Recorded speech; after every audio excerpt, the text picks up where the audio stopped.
Welcome to FPL Game Theory. This is my first video of the 24-25 FPL season and the creation of this YouTube channel. This YouTube channel is going to be dedicated towards a new way to play FPL, and in my opinion, the correct way to play FPL that can ensure rank success using mathematical principles of game theory to play Fantasy Premier League the correct way. So what is game theory? Game theory is when your game strategy and the decisions of others are uniformly linked to the results. In FPL, we commonly refer to this as ownership, how much a person is owned by the rest of the field, if you also own that player or don't, is uniformly linked to results, aka your rank. And that is how game theory can be instituted within the game of FPL. So how can this be used in FPL? Pretty much with a simple formula such as percentage likely to get FPL points subtracted by percentage of ownership. So you may be asking, is this just what a differential is? Just going with a lowly owned player? Yes and no. It is a mathematically proven differential success formula because we are not just selecting differentials willy-nilly. You'll see later on in the video that we have a formula for choosing differentials that can ensure success and giving us the best way to improve our rank within playing the game. So part of this metric, along with ownership, is having a metric for predicting FPL success, aka predicting points. Fantasy Football Hub has the best predicted points system that I have personally seen. I'm not sponsored by them or anything, but I use their website, and they have a great predicted points metric, and it factors in everything that you would want to within FPL. Predicted point metrics such as expected goal involvement, fixtures, betting markets, expected minutes. All of these things we choose FPL players because of, and that is essential to the way that we build our team. So that is within this metric of predicted points within Fantasy Football Hub. So let's look at a real FPL example of what I've been rambling on about for the past minute or two of how this way to play FPL can show real success and how it is the best and correct way to play the game. So let's look at the FPL example of currently within FPL of Son versus Saka. These are two 10 million pound mids. Son has the ownership of 8.9 currently, while Saka has an ownership of 26.8.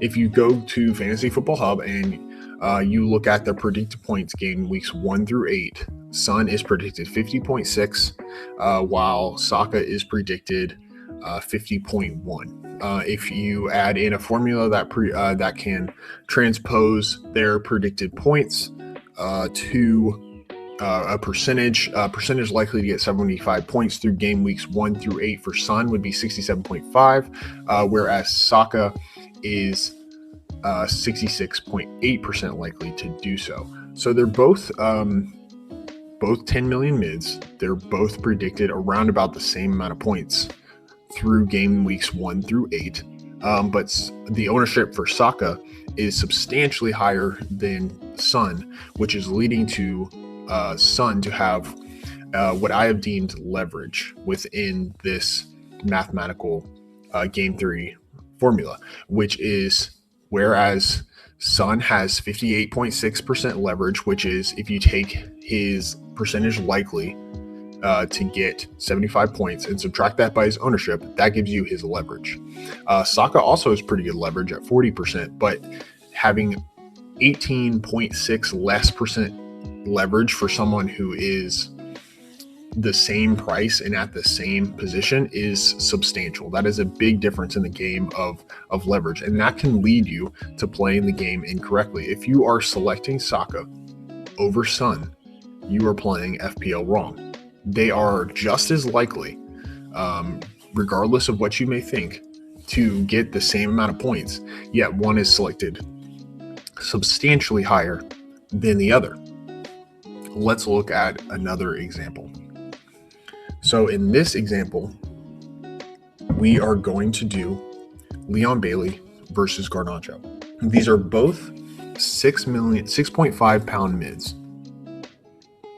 As you can see here, Leon Bailey has the ownership of 3.6. Garnacho has ownership of 12%. Expected points within the first 1 through 8 for Bailey is 39.2. For Garnacho is 37.1. So pretty similar.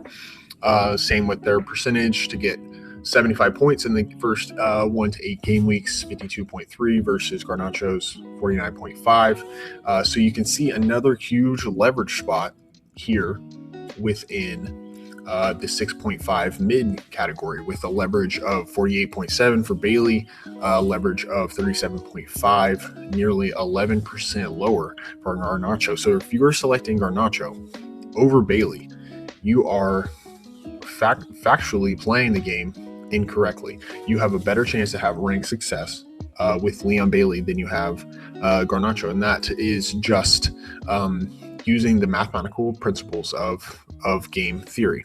Let's look at one last example here. In this one, we're going to do a 3 player example here.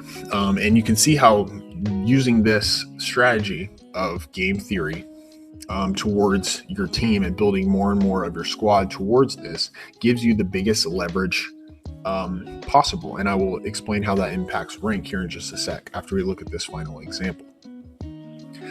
In this example, I have Robertson, Chris Wood, and KDB on the left. This will cost an FPL $21.5 million for a forward, mid, and defender.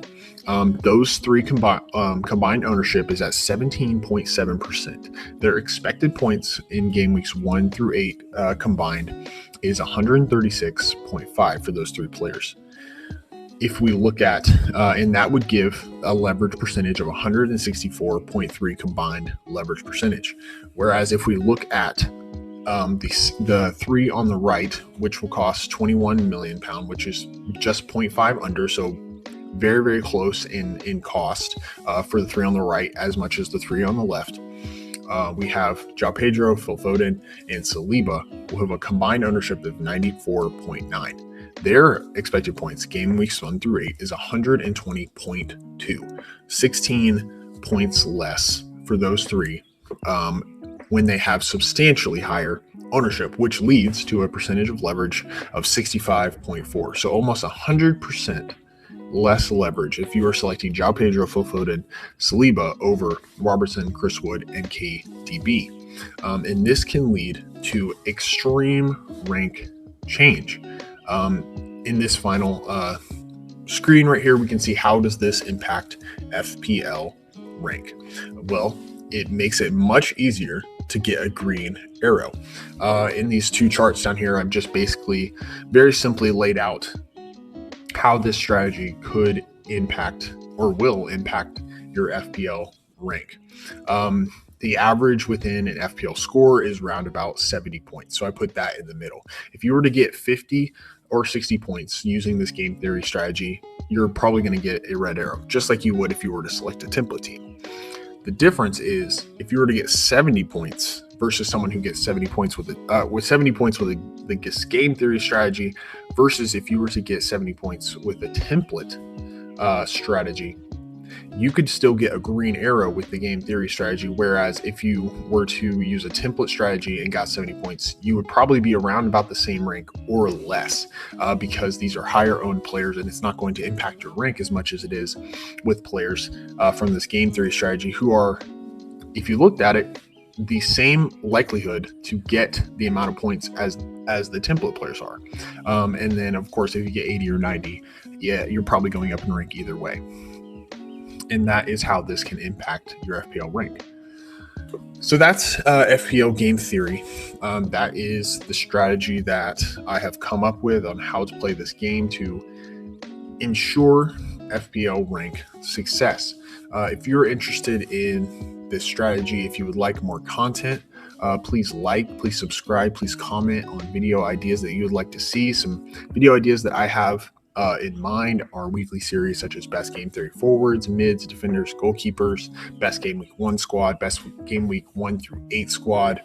If you are interested in seeing any of this, please comment, please subscribe, as this is my first video, and let me know what you think about this strategy overall.